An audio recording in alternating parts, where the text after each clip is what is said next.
I've definitely watched a large amount of Christian stuff. So a comprehensive documentary which goes over everything. Yeah, but it's so long. Gina Samuel's documentary is so fucking long. Right. Chunky Blumkies. Chunky Blumkies is strangely hard to say. New run. Here we go. I want to run all 2+ hours and I don't want to commit that much time to learning the route. Check if there's like any other categories for the runs you want. Because like a lot of the time, like, yeah, that's the case with Banjo-Kazooie, but they've been able to get the Banjo-Kazooie any % run pretty short. Yu Yu Hakusho Netflix live action. I don't know anything about that because I'm not a fucking weeb, but I have heard that a lot of anime fans are really fucking upset about it. Honestly, Netflix I think is trying to kill anime, and you know what? Good for them. I mean, I think anime was a mistake. I feel like I don't mind doing the same thing over and over. Because like I feel like I'm progressing. Like I feel like as long as I feel like I'm getting better at it, I don't hate it. How does such a small man hold such a big bomb? It's not the size. It's how you use it.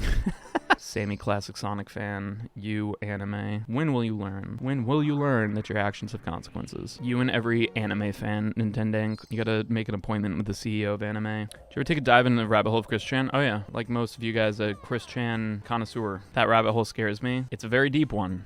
Hard to see the bottom of that one. I've been at 2 conventions that Chris Chan was at and I never met him. Sorry. I never met her. Christine Chan. Trial is literally tomorrow. The hype is scarily unreal. Damn. You mean her trial. I mean, I don't know what you mean because it seems to me like most of the trans community is just fucking...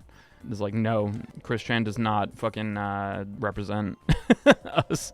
Is it true that you once woke up Oni on a stream? That sounds... I don't know. I don't think so. It sounds like something I would have done.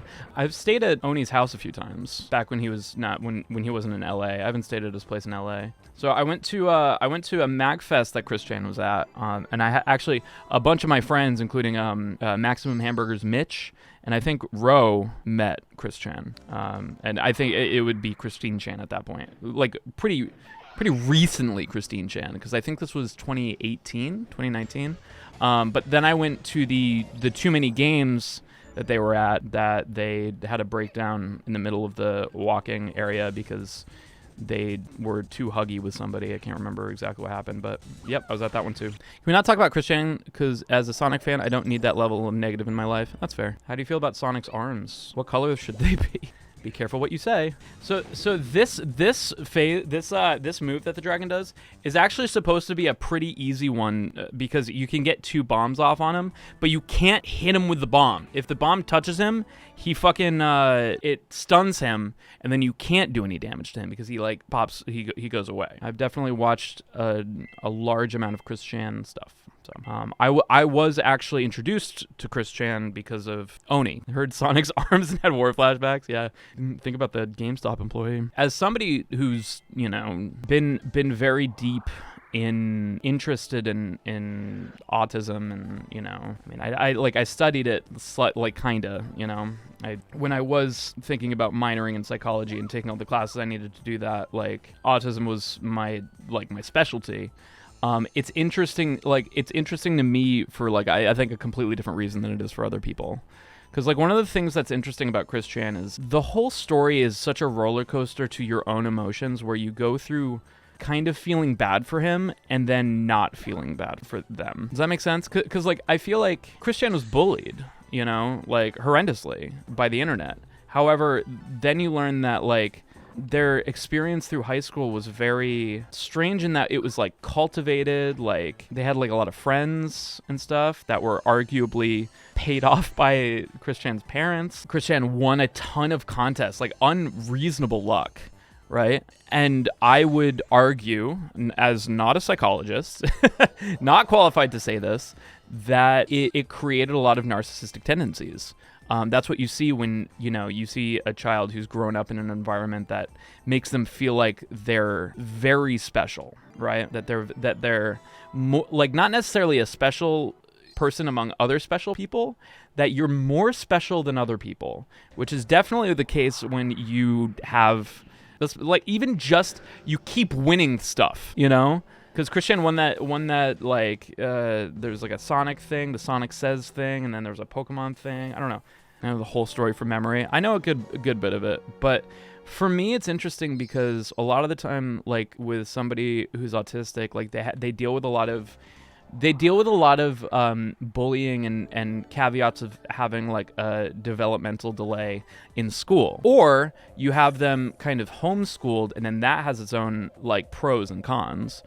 But I never thought I'd be hearing or talking about Christian. Christian's tough because it's my conclusion is I want to give it the least amount of attention publicly as I possibly can, because I think the more attention that Christian gets, the worse off they are. That's how I feel. Wario is saying how I feel about Christian. This is literally my first Jules stream and I couldn't help myself. Yeah, man. I mean, it is something that, well, I mean, I'm surprised not many people have asked about it, because it is something that that would have been nice to have. Oh well. It is something that I've put a lot of watch time into, for sure. Yes, and for good reason. Yeah. My thing is just like, I think he's a very unique case, and it's interesting to see how it's manifested. Because seeing somebody who, like, usually like when you have an idea of somebody who's autistic, you think that they're probably a little bit more reserved. Maybe they get excitable about things in the same way that Christian does, but you don't think about them like fucking their mom, or like thinking that there's going to be a dimensional merge or whatever, like where your husband is Mewtwo and shit. Like that's something that I find very interesting, because I think a lot of people will stop asking why, and I don't know. As an empathetic person, I feel very squicky about the idea of doing an internet deep dive on a person. Yeah, I mean, some people are really interesting though. Not saying it's good. A comprehensive documentary which goes over everything. Yeah, but it's so long. Gina Samuel's documentary is so fucking long. There's definitely short ones where it'll just hit stuff. I mean, you do miss every saga of his life is interesting for its own reason. I've never heard the term squicky, no. Just means feeling icky and weird. Squicky kind of reminds me of like confuzzled. Like I am confuzzled right now. It's like confused and puzzled. Yeah, I definitely agree that there's some amount of it that kind of feels like why people get like obsessed with like serial killers and stuff. Not that Chris Tran's a serial killer yet, but I think we become fascinated with these stories because they kind of give us perspective on our own lives. Because like a lot of the time when we compare ourselves to people around us, it's very easy, especially with social media, to kind of like weigh only the highlights, because that's what's put on display for us. So when you look at somebody who's so socially and societally deviant, I think it puts your own life in a different perspective, for better or for worse. Usually for worse, but I definitely, that's my 2 cents on that one. Interesting to say the least. Autism, it tends to have some level of narcissism, but I actually think Christian's level of autism feels more narcissistic than most, because like I feel like a lot of people who are at least autistic from my generation tend to get really like beaten down by it. They tend to need to reserve, and then they deal with a lot of depression based on the fact that they don't feel like they can act on the things that excite them, because they push people away. And I think it's tough, but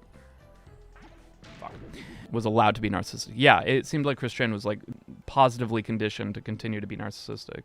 The answer to that is, stop giving them attention. You can watch the trial, just don't engage, don't interact with them, Autism isn't narcissistic, but relating happens and sharing, which can look narcissistic to autistic folks. Yeah, I totally agree. I think like somebody who acts upon something that gives them that kind of a joy, but they don't have the wherewithal to know how to like express that joy or enthusiasm for something that they're, very excited about.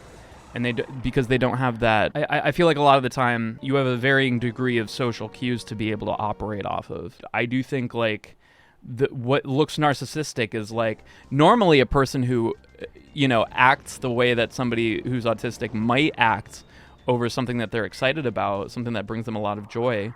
They would assume that they would have been bullied or told that they shouldn't do that, like you should have been told like, hey, like tone it down, you got to calm down or whatever.